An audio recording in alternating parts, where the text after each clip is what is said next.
Oi, tudo bem? Eu vim contar esse relato e gostaria muito que fosse contado no seu canal. Não enviei ele para nenhum outro. Antes queria dizer que sou muito fã do seu canal. Meu nome é Laiane. Atualmente eu tenho 17 anos. Isso que vou contar aconteceu no estado de Alagoas. Eu e um primo meu fomos criados na mesma casa pelos nossos avós paternos. Eles nos deram todo o amor como pais de verdade. Nós morávamos na cidade de Satuba, ali ao lado de Maceió, capital de Alagoas. Infelizmente, meu primo, aos 15 anos de idade, entrou em uma vida totalmente errada. E em dezembro de 2014, quando ele estava com apenas 20 anos, foi assassinado em Maceió. Foi um choque para os meus avós. Então, a minha avó resolveu ir passar um tempo na casa da irmã dela, em Arapiraca. Meu avô não quis ir, pois ele era pescador. E como estava muito triste pela morte de um neto que ele criou com tanto carinho, ele queria ficar um pouco sozinho e ir pescar, o que para ele era uma terapia. Então, em fevereiro de 2015, eu e minha avó fomos para a casa da irmã dela, que é a mesma coisa se fosse minha tia. Eu não gostava muito de ir lá, principalmente à noite. Lá era o interior bem afastado da cidade. Só tinha uma plantação enorme de cana-de-açúcar na frente e poucas casas do lado. O resto era só mato mesmo. Então, logo chegou o carnaval e logo depois a quaresma. Nessa época, eu estava com 11 anos. E um dia, a minha tia perguntou à minha avó se eu era batizada. E minha avó falou que não. Minha avó nunca me batizou, pois ela era evangélica e não acreditava nessas coisas.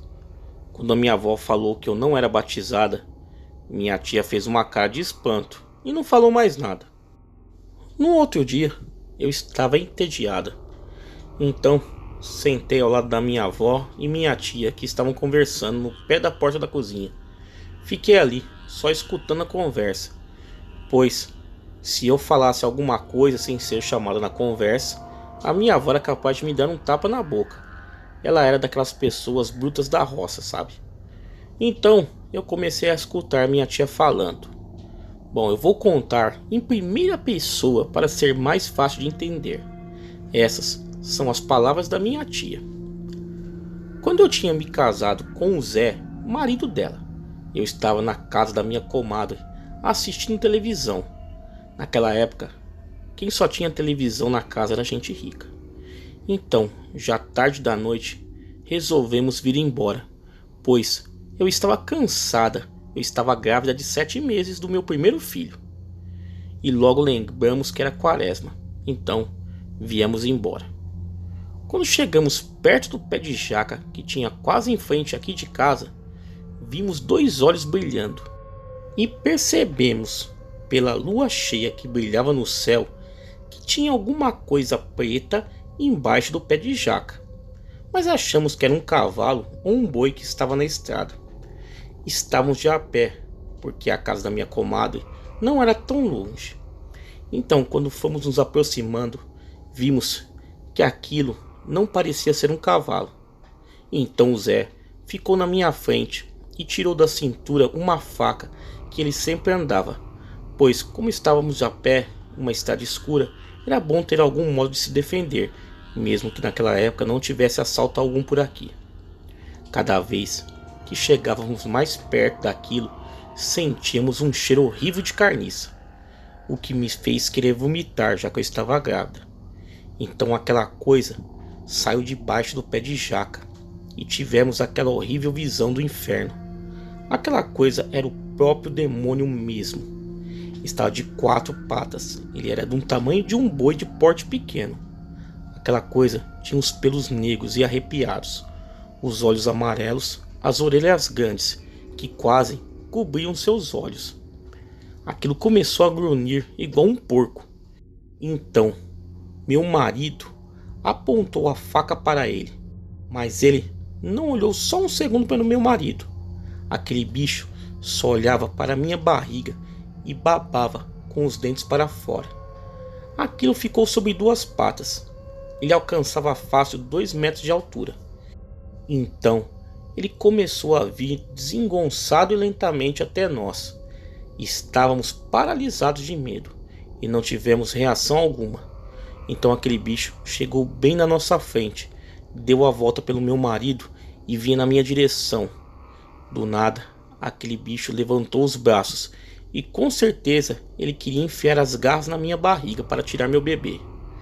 Então nessa hora, o Zé jogou um candeeiro em cima dele e conseguiu golpeá-lo embaixo do braço. O bicho deu um grunhido de dor e saiu correndo, quebrando cana. Mas fomos para casa com o coração acelerado e eu comecei a sentir dores na barriga. Mas aos poucos eu tentei me acalmar e aquelas dores foram passando.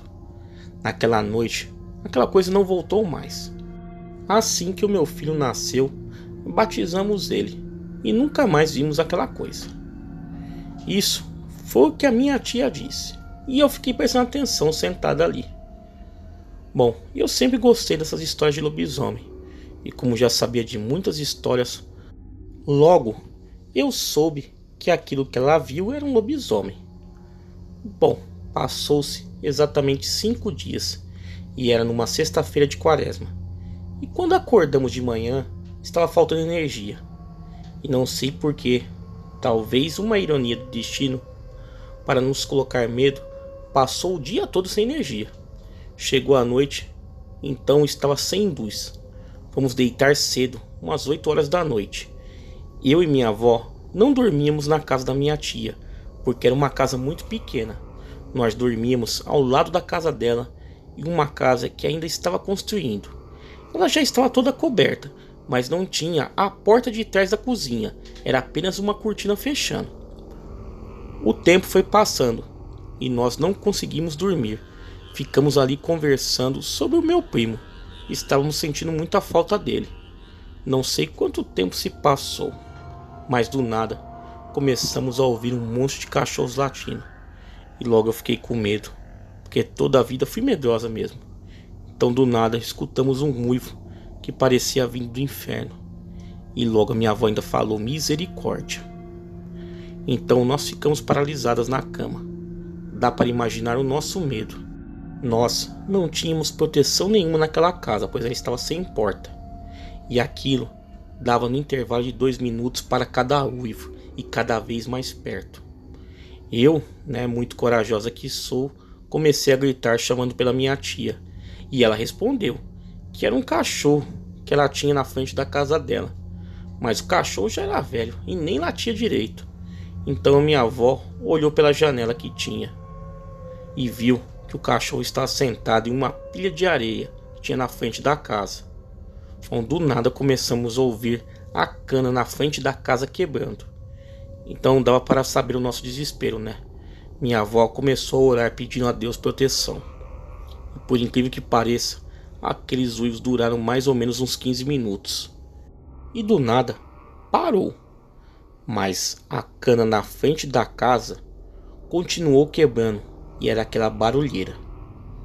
De repente deu um silêncio e nós percebemos que tinha algo correndo na cana e se distanciando da casa. Quando não estávamos escutando mais nada, por incrível que pareça, a luz voltou e a minha tia foi lá em casa para ver como nós estávamos. Minha avó falou que estávamos bem. E ela perguntou se nós queríamos dormir na casa dela, só que teríamos que dormir no sofá.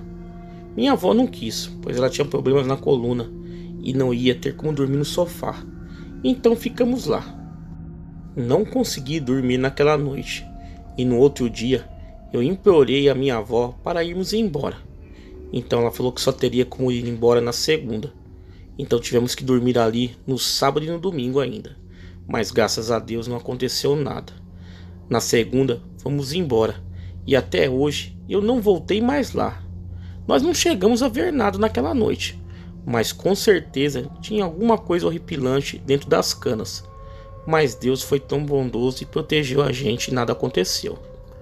Hoje conto essa história com saudades, pois o meu avô faleceu há 2 anos atrás e minha avó faleceu em maio desse ano devido a essa pandemia. Infelizmente, aconteceram coisas ao longo do ano e eu não morava mais com ela. Atualmente estou morando na Bahia e ela faleceu em Alagoas, na casa que aconteceu esse relato, pois quando meu avô faleceu, ela voltou a morar lá com a irmã dela, para não ficar sozinha, né? Esse vírus maldito nos pegou de surpresa, infelizmente, e levou a coisa mais preciosa que eu tinha na minha vida. Então resolvi contar esse relato em homenagem a ela, pois ela sempre gostava de contar essa história para as pessoas que acreditavam. Então, galera, quem escutou o relato até o final, deixem nos comentários se vocês acham que o que estava na cana era um lobisomem mesmo, pois eu sempre acompanho o canal e vou estar lendo todos os comentários. Tá aí o relato da Laiane, galera. Galera, quem tiver relatos iguais a esse, quiser enviar ao canal, o e-mail está aparecendo aí na tela e também está na descrição do vídeo. Me sigam também lá nas redes sociais, Facebook, Instagram, Twitter. Todos os links aí embaixo na descrição desse vídeo. Galera, muito obrigado e até a próxima.